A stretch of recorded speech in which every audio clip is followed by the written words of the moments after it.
Bonjour à vous. Nous sommes ici sur la promenade Jacques-Cartier à Pont-Rouge où nous allons nous émerveiller dans ce sublime paysage automnal. Aujourd'hui à l'émission, on découvre un ordre de chevalerie qui a été fondé en 1099 par nul autre que Godefroy de Bouillon et qui est toujours en activité ici au Québec. Nous rencontrons également une jeune femme qui est troublée par la mort programmée de sa grand-maman, ainsi qu'une fraternité internationale qui prie pour l'âme des défunts. Ça vous intrigue? Alors restez avec nous. Bienvenue à Lumière du Monde.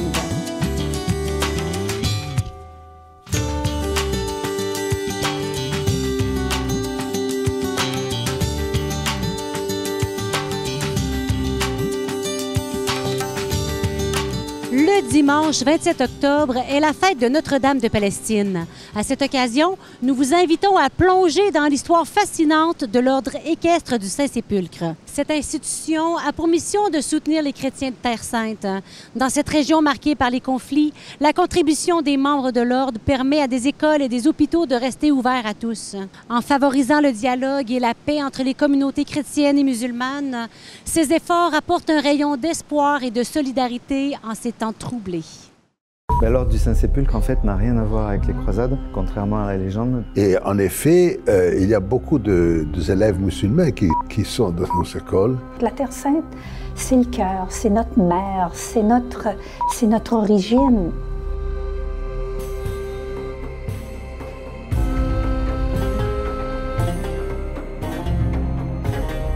Donc en fait, l'ordre du Saint-Sépulcre, c'est une institution pontificale qui compte 30 000 membres dans le monde entier, sur tous les continents, des hommes et des femmes, laïcs pour la plupart.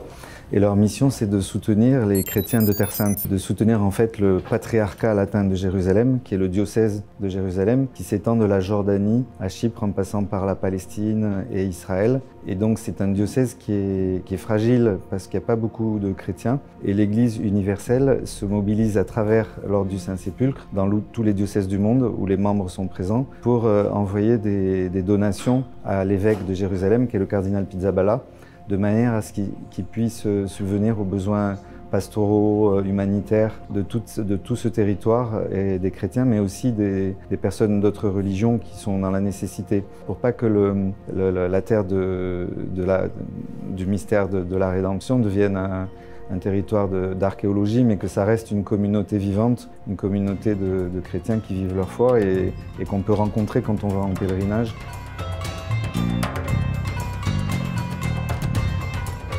Les défis pour les chrétiens en Terre Sainte sont plusieurs. D'abord, la guerre qui existe maintenant, qui est la conséquence d'une tension qui existait même avant. Mais la guerre a provoqué des pertes énormes dans la population civile, dans la West Bank.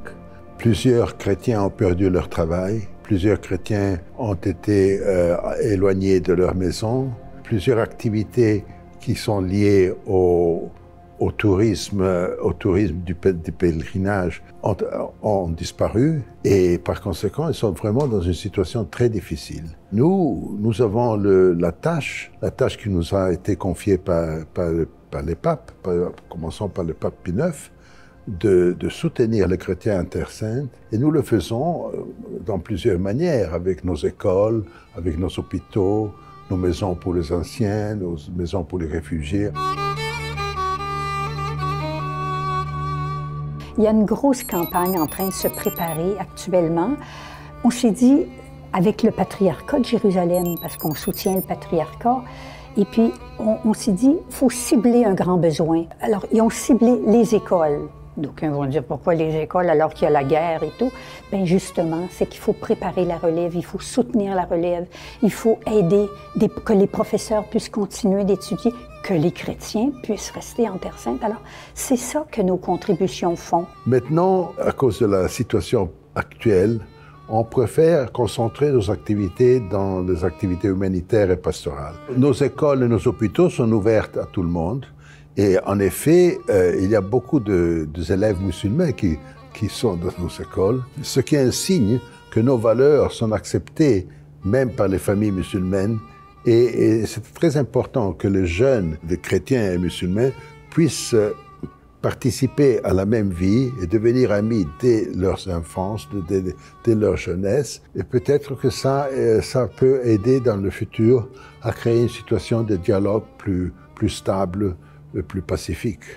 Les chrétiens qui peuvent partir du pays, qui ont les moyens de partir du pays, parfois préfèrent émigrer, parce que leur vie dans le pays est très difficile. Alors ceux qui restent sont les plus pauvres, ceux qui ont moins de moyens pour continuer. Alors il faut le soutenir. Il faut le soutenir pour que la présence chrétienne reste dans la terre où notre Seigneur a vécu, où notre Seigneur a prêché, où notre Seigneur est mort, et où notre Seigneur est ressuscité.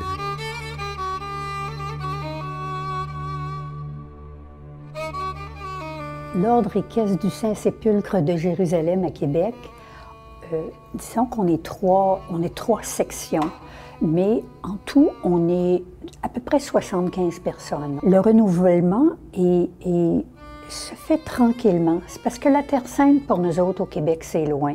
Souvent, on disait Rome, c'est loin, puis les canonisations, on ne sait pas trop. Bien, la Terre Sainte, c'est loin.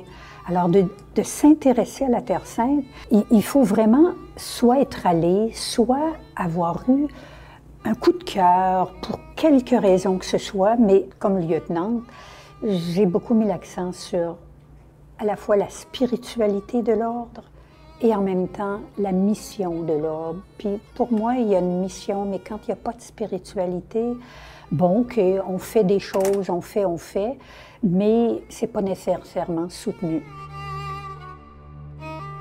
La Terre Sainte, c'est le cœur, c'est notre mère, c'est notre origine. Puis le sens d'être engagé dans l'ordre du Saint-Sépulcre, c'est vraiment de vouloir qu'il y ait des chrétiens qui continuent de vivre et de demeurer en Terre Sainte. Moi, j'aime toujours dire ordre du Saint-Sépulcre. C'est pas seulement parce qu'il est mort là, mais c'est parce qu'il en est sorti. Et s'il en est sorti, ben nous, on veut être des témoins qu'il n'y a pas un sépulcre qui va nous garder enfermés, que ce soit le sépulcre des abus, que ce soit même des sépulcres personnels. Je regarde mon mari qui est malade actuellement, qui a le Parkinson. Et bien, c'est un sépulcre qui ne nous enferme pas. Ben, l'ordre du Saint-Sépulcre, en fait, n'a rien à voir avec les croisades, contrairement à la légende, parce que il est né à travers des notables, des personnes d'Europe qui allaient en pèlerinage en Terre Sainte et qui étaient adoubés dans les lieux saints par les franciscains. Les franciscains qui, depuis l'époque de Saint François, ont la garde des lieux saints. Quand ils revenaient dans leur pays, en Allemagne, en Italie, en France, ils se regroupaient comme chevaliers du Saint-Sépulcre, puisqu'ils avaient été adoubés là-bas en Terre Sainte, et ils continuaient à envoyer des donations pour soutenir les lieux saints. En fait, l'ordre du Saint-Sépulcre a une spiritualité, c'est la spiritualité du tombeau vide. C'est un peu ce que disait Saint François d'Assise, là où sont les ténèbres que je mette la lumière. Donc la spiritualité, c'est de porter cette lumière de l'amour et de la foi dans les lieux d'obscurité, de désespoir, donc aussi dans les églises locales, c'est-à-dire que les chevaliers et les dames du Saint-Sépulcre, qui sont laïcs pour la plupart, et ils appartiennent à des églises locales, et ils sont engagés aussi dans leur église locale pour allumer cette petite lumière de l'espérance à travers leur engagement. Même si l'engagement premier, c'est toujours entretenir la lumière et la paix en Terre Sainte.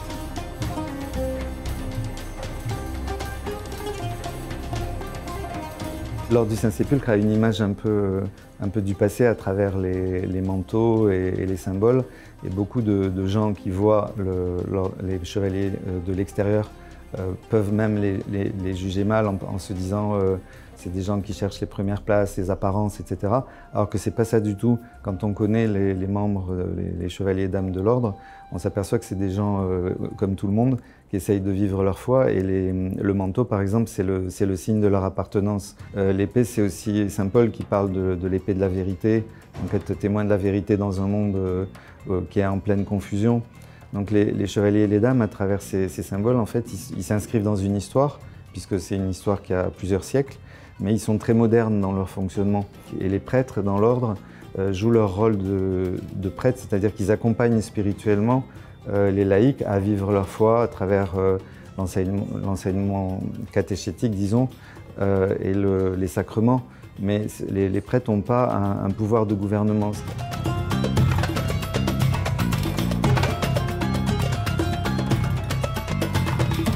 Qu'est-ce que ça m'apporte à moi d'être membre de l'Ordre équestre? J'ai pris un temps avant d'embarquer. Mais maintenant, moi, j'ai la Terre Sainte collée sur le cœur. J'y pense continuellement. Moi, cette dimension du sépulcre dont on est appelé à sortir dans ma vie tout le temps, je dis, ah voilà, c'est un sépulcre. Comment je vais me laisser en sortir? C'est même pas moi, c'est l'Esprit Saint qui ressuscite le Christ. C'est le Christ qui sort du sépulcre. Ben, c'est lui qui va me sortir de là. Alors ça m'apporte énormément parce que dans quoi que ce soit qui se déroule, que ce soit des difficultés ou autres, quelle belle mission, quelle belle spiritualité. Moi, ça me soulève et ça m'élève. Ce qui me touche beaucoup, c'est de voir quand des personnes s'intéressent à la Terre Sainte. Est-ce qu'une graine est semée dans le cœur de quelqu'un pour la Terre Sainte? Allez sur notre site web, on sera heureux de voir. Puis venez voir, je pense que c'est ça qu'il faut dire. Viens voir, venez voir.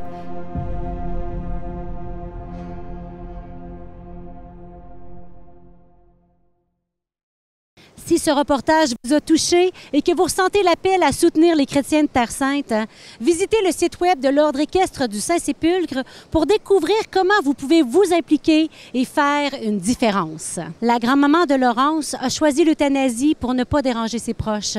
À travers le témoignage émouvant de Laurence, découvrez les dilemmes éthiques et personnels entourant cette décision difficile. Donc pourquoi ma grand-mère a reçu l'euthanasie? Pourquoi elle demande de ne pas avoir de funérailles? Elle ne veut déranger personne. Mais moi, elle m'aurait pas dérangé. C'est ça.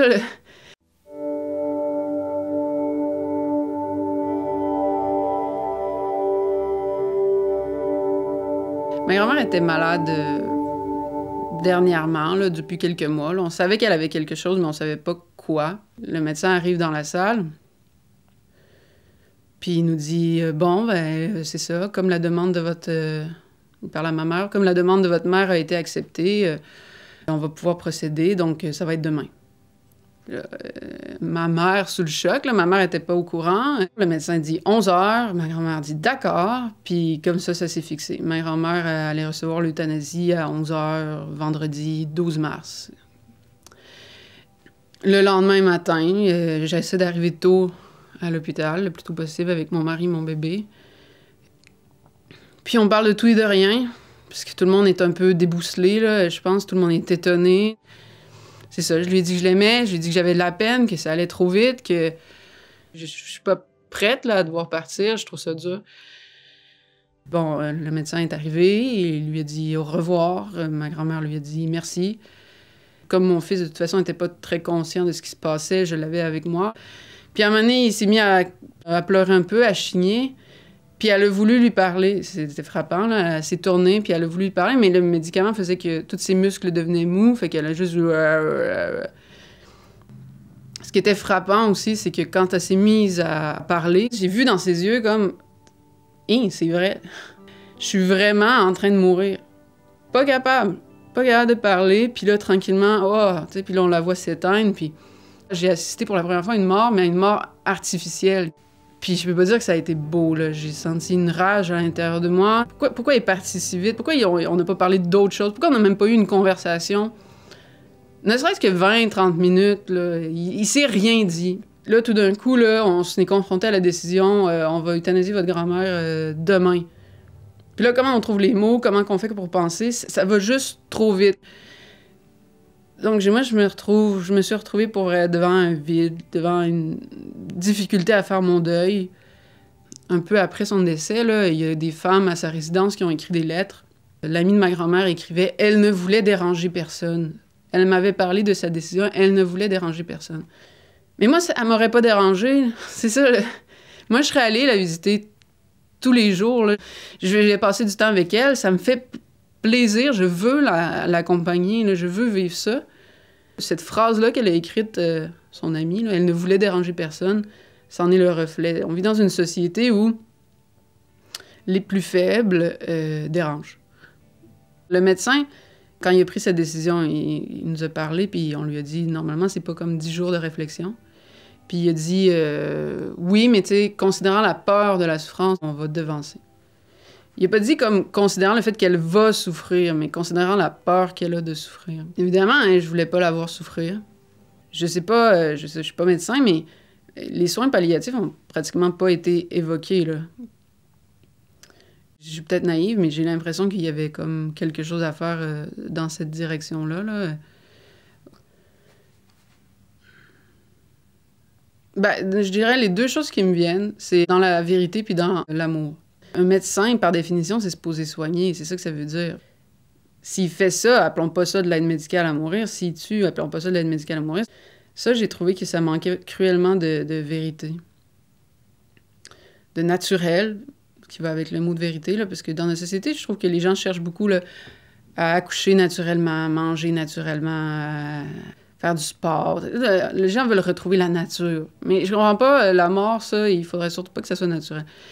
La deuxième chose, c'est dans l'amour.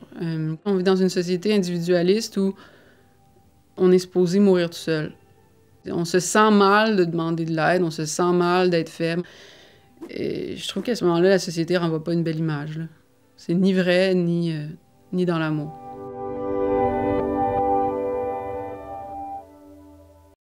À l'approche de la Toussaint, une fête catholique dédiée à la mémoire des défunts, nous plongeons dans l'univers apaisant du sanctuaire de Montligeon en France. Un lieu qui, bien qu'éloigné de chez nous, se fait tout proche par la prière. Nous allons découvrir de quelle manière ce sanctuaire niché au cœur des champs offre un refuge de paix et d'espérance pour ceux qui traversent l'épreuve du deuil. Le sympathique père Paul Denisot, recteur du sanctuaire, nous dévoile la mission de cette fraternité qui rassemble des personnes du monde entier, y compris du Québec.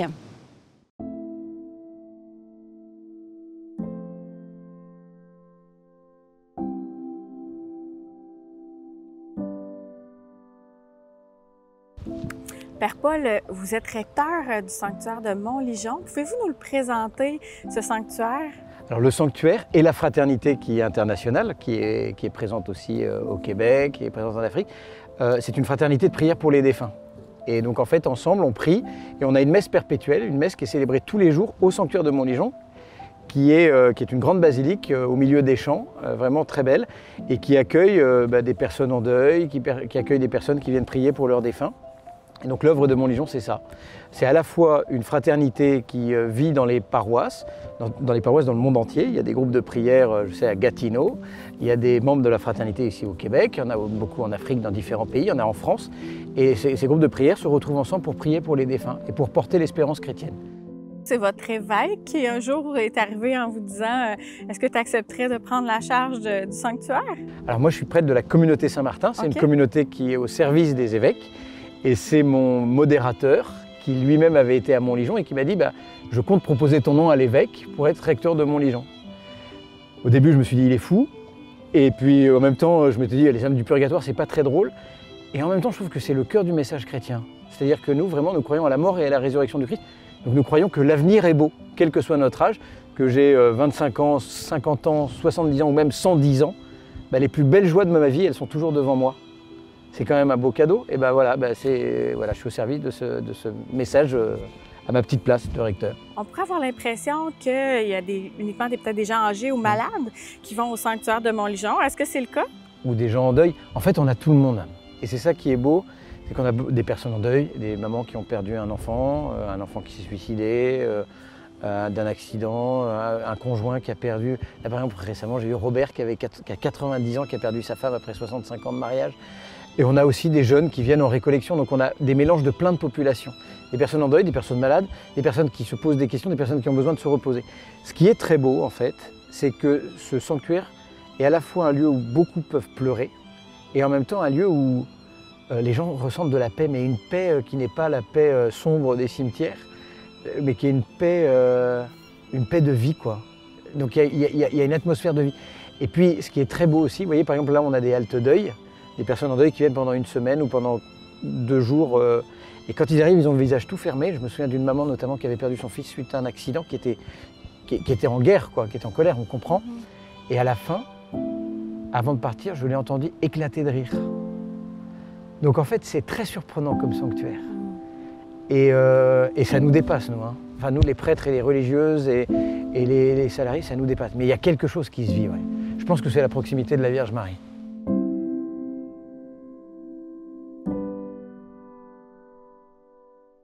Moi, je me pose une question. Comment est-ce que vous faites pour vivre un quotidien, rester joyeux, alors que tous les jours, vous parlez de la mort? Parce qu'en fait, il y a une chose, c'est un cadeau que je vis à Montligeon, et ça, mais j'en remercie le Seigneur, c'est que les personnes éprouvées qui viennent à Montligeon, là j'ai des amis par exemple qui ont perdu leurs 2 filles qui ont été tuées pendant les attentats du 13 novembre, j'ai Robert qui a perdu sa femme, j'ai cette dame qui a perdu son enfant. En fait, ils ne se rendent pas compte, mais en venant à Montligeon, en cherchant l'espérance, c'est eux qui me donnent l'espérance. Donc on a l'impression que, oui, c'est triste, il y a des drames, mais en fait, la vie est parfois dure, il y a de la souffrance. Mais c'est les personnes qui sont dans l'épreuve, qui sont pour moi des témoins d'espérance. Ils ne se rendent pas compte, eux, mais ils sont lumineux. Et en fait, moi, je suis éclairé par tous ces gens qui viennent. Et donc ça me met une pêche heureuse, enfin, ça me soutient dans mon sacerdoce. C'est un cadeau, ouais. C'est un vrai cadeau. Je crois qu'il existe 900 groupes de prière, de fraternité dans 45 pays, est-ce que c'est ça? Et comment est-ce qu'ils sont rattachés? Qu'est-ce que ces petits groupes-là vivent au quotidien, ici par exemple au Québec? Puis c'est quoi l'attachement qu'ils ont au sanctuaire? Dans tous les pays, enfin en Afrique, en France, les groupes se retrouvent dans la paroisse. Et ça peut être toutes sortes de... Soit ils se retrouvent ensemble pour la messe une fois par mois pour prier pour les défunts, pour leurs défunts et aussi pour tous les défunts de la paroisse. Ça peut être l'occasion d'accueillir des personnes en deuil et de leur dire tiens, viens, on va prier pour ton fils, on va prier pour ton mari. Et ces groupes de prière prient pour les défunts, se forment sur les fins dernières, méditent. On envoie un bulletin qui permet de dire le rosaire, il y a la prière du rosaire aussi. Et ensuite, ces groupes de prière peuvent aussi aider dans la paroisse, soit dans la pastorale. Je me souviens à la Réunion, il y a une chorale de Montligeon qui assiste pour les offices. Enfin pour les funérailles. Il y a un autre groupe dans les Antilles, je crois, qui vient visiter les personnes vivantes au moment du deuil et apporter des fleurs. Il y a d'autres groupes en Afrique, par exemple, ils nettoient les cimetières, certains Montligionais. Et puis ensuite, voilà, c'est au service de la paroisse et de l'espérance dans la paroisse. Et je trouve que c'est beau parce qu'ils peuvent accueillir des personnes parfois qui sont un peu plus loin de la foi et qui sont en deuil et de dire viens, voilà, tu as perdu un être cher, et tu vas nous parler de cet être cher et on va prier pour lui.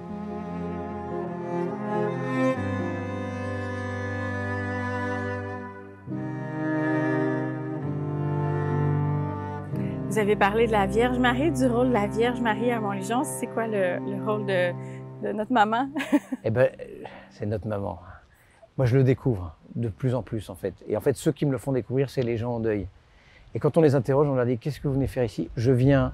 Par exemple, cette maman qui a perdu ses 2 filles suite à un attentat qui me dit « Je veux qu'elle soit avec Marie ».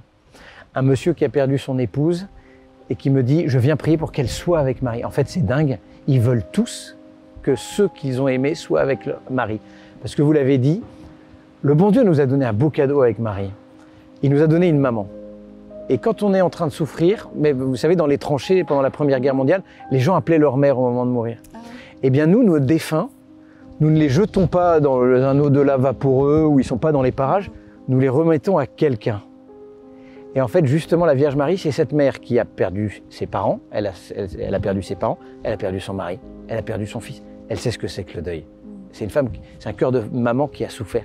Et donc, avec un cœur de maman comme le sien, on peut tout lui confier. Et donc, c'est peut-être la seule personne à qui une maman qui a perdu son enfant peut dire « D'accord, à la Vierge Marie, oui, je peux. Marie, occupe-toi de mes enfants. »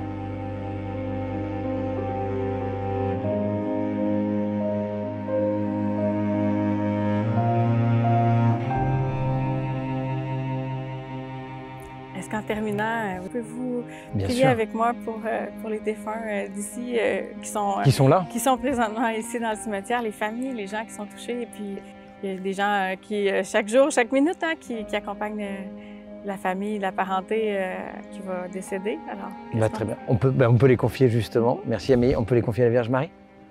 Au nom du Père et du Fils et du Saint-Esprit. Amen. Je vous salue Marie, pleine de grâce. Le Seigneur est avec vous. Vous êtes bénie entre toutes les femmes, et Jésus, le fruit de vos entrailles, est béni.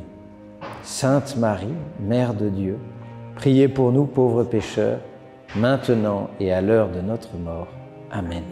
Porte du ciel, priez pour nous. Consolatrice des affligés, priez pour nous. Remède des malades, priez pour nous. Refuge des pécheurs, priez pour nous. Et Notre-Dame de Montligeon, priez pour les âmes du purgatoire. Ah, OK. Amen. Amen. Au nom Merci. du Père et du Fils et du Saint-Esprit. Amen. Merci Amélie. Merci à vous. Merci beaucoup.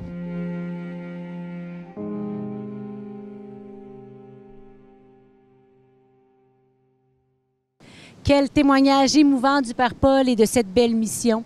Vous aussi, vous pouvez participer à cette mission de prière et de soutien.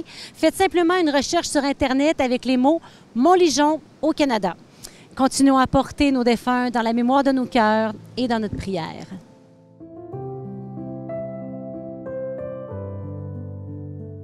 Dans l'Évangile de ce dimanche, Jésus guérit Bartimée, un mendiant aveugle, en réponse à sa foi et à son appel persistant. Il criait à tue-tête « Rabouni, Maître, que je retrouve la vue !»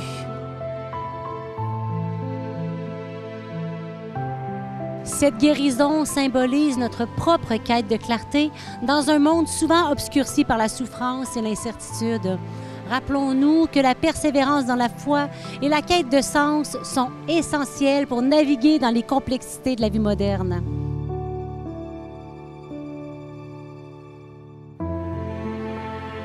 À travers les reportages d'aujourd'hui, nous avons découvert des histoires de foi, de solidarité et de prière. Ces récits montrent comment, même dans les moments de grande fragilité, l'amour et la compassion peuvent illuminer nos vies et celles des autres. Que ce soit par le soutien aux chrétiens de Terre Sainte, la réflexion sur les choix de fin de vie ou la prière pour les défunts, chaque acte de bonté et de dévouement contribue à bâtir un monde plus juste et plus humain. La fête de Notre-Dame de Palestine nous invite à prier pour la paix en Terre Sainte, une région marquée par les conflits, mais aussi par une profonde résilience et un espoir indéfectible. Merci de votre fidélité à nous suivre. Si vous voulez découvrir davantage de contenu, suivez-nous sur le site Internet www.ecdq.tv, ainsi que sur Facebook, Instagram, YouTube et même TikTok. On se retrouve bientôt pour de nouvelles découvertes. Et moi, je vous dis à la semaine prochaine. Portez-vous bien. Entrez dans une nouvelle dimension. Connectez-vous aux racines de notre histoire, de notre héritage. 1001 découvertes à l'occasion des 350 ans de l'Église catholique de Québec. Bonne fête!